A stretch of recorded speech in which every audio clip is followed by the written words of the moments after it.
இன்றைய தினமணி செய்தித்தாள்ல என்ன செய்திகள் இருக்கு அப்படின்னு சொல்லி பார்ப்போம். முதல்ல பாத்தீங்கன்னா, நமக்கு கேழ்வரகு உற்பத்தி திறனில் நாட்டிலேயே தமிழகம் முதலிடம் அப்படின்னு சொல்லி குடுத்திருக்காங்க. கேழ்வரகு உற்பத்தி இருக்கு இல்லையா? கேழ்வரகு உற்பத்தி இல்லாம கேழ்வரகு உற்பத்தி திறன்ல தமிழகம் இந்தியாவிலேயே முதல் மாநிலமாக வந்திருக்கு அப்படின்னு சொல்லியிருக்காங்க. அது மட்டும் இல்லாம மக்காச்சோளம், மொத்த எண்ணெய் வித்துகள் மற்றும் கரும்போட உற்பத்தி திறன்ல தமிழகம் 2ஆம் இடத்துல இருக்கு அப்படின்னு சொல்லி தமிழக அரசாங்கம் சொல்லியிருக்காங்க. அதே மாதிரி சிறுதானியங்கள் மற்றும் நிலக்கடலை உற்பத்தி திறன்ல தமிழகம் 3ஆவது இடத்துல இருக்கு அப்படிங்கிறதையும் தமிழக அரசாங்கம் சொல்லியிருக்காங்க. ஓகேவா? இது எல்லாமே நமக்கு எக்ஸாம் பாயிண்ட் ஆஃப் வியூல தேவைப்படக்கூடிய டேட்டா தான். ஓகேவா? மறுபடியும் பார்த்தோம்னா கேழ்வரகுல நம்ம உற்பத்தி திறன்ல ஃபர்ஸ்ட், மக்காச்சோளம், எண்ணெய் வித்துக்கள், கரும்புல செகண்ட், சிறுதானியங்கள் மற்றும் கடலையில நம்ம உற்பத்தி திறன்ல 3ஆவது இடத்துல இருக்கும் அப்படின்னு சொல்லியிருக்காங்க. வேற என்ன சொல்லியிருக்காங்க அப்படின்னு சொல்லி பாத்தீங்கன்னா, நமக்கு சமீபத்துல நம்ம முதலமைச்சர் தருமபுரி மாவட்டத்துல நமக்கு பயிர்க்கடன் திட்டம் ஒண்ணு அறிமுகப்படுத்தியிருந்தார்.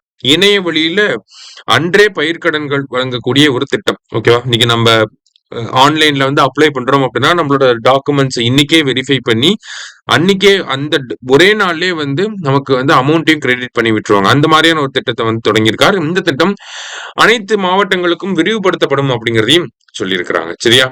அடுத்ததா இளநிலை பட்டப்படிப்பில் அச்சர கணிதம், பஞ்சாங்க பாடங்கள் அப்படின்னு சொல்லி யூஜிசி அவங்க டிராஃப்ட் வெளியிட்டு இருக்காங்க. அதாவது நமக்கு யூஜிசி என்ன பண்ணிருக்காங்கன்னா ஒரு டிராஃப்ட் சிலபஸ் ரெடி பண்ணிருக்காங்க. அதுல பல்கலைக்கழகங்கள்ல பாத்தீங்கன்னா இந்தியன் அல்ஜீப்ரா அப்படின்னு சொல்லக்கூடிய அச்சர கணிதம், அது மட்டும் இல்லாம நமக்கு திருவிழாக்களின் போது நல்ல நேரங்களை குறிப்பாங்க, அது பஞ்சாங்கம் பார்த்து குறிப்பாங்க. இந்த மாதிரியான பஞ்சாங்க பாடங்கள் எல்லாமே இன்க்ளூட் பண்ணலாம் அப்படிங்கிற ஒரு வரைவு பாடத்திட்டம், ஒரு டிராஃப்ட் சிலபஸ் வெளியிட்டு இருக்கிறாங்க. சரியா? அது மட்டும் இல்லாம ஆரியபட்டயம், சூரிய சித்தாந்தம் போன்ற நூல்கள்ல இருக்கக்கூடிய முக்கியமான அம்சங்களையும் நம்ம பாடத்திட்டத்துக்குள்ள கொண்டு வரணும் அப்படிங்கறத சொல்லியிருக்காங்க. வேத காலத்துல இருந்த அரசியல் பத்தின படிப்புகள், அரசியல் சிந்தனைகள் எப்படி இருந்துச்சு அப்படிங்கிற விஷயங்களையும் நம்மளுடைய பாட புத்தகங்களுக்குள்ள கொண்டு வரணும் அப்படிங்கிறதையும் யூஜிசி அவங்களோட வரைவு பாடத்திட்டத்துல பரிந்துரை செஞ்சிருக்கிறாங்க. சரியா?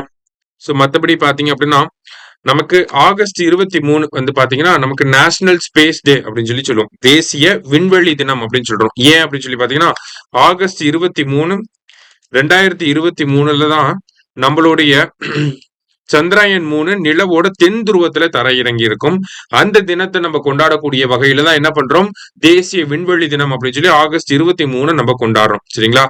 அந்த அன்னைக்கு நம்ம பிரதமர் ஒரு உரையாற்றி இருக்கிறார். அதுல என்ன சொல்லியிருக்காரு அப்படின்னு பாத்தீங்கன்னா ஒரு ஆண்டுக்கு 50 ராக்கெட்டுகளை இந்தியா செலுத்தணும், அது இலக்காக நம்ம நிர்ணயம் செய்யணும் அப்படின்னு சொல்லி இருக்கிறார். ஓகேங்களா?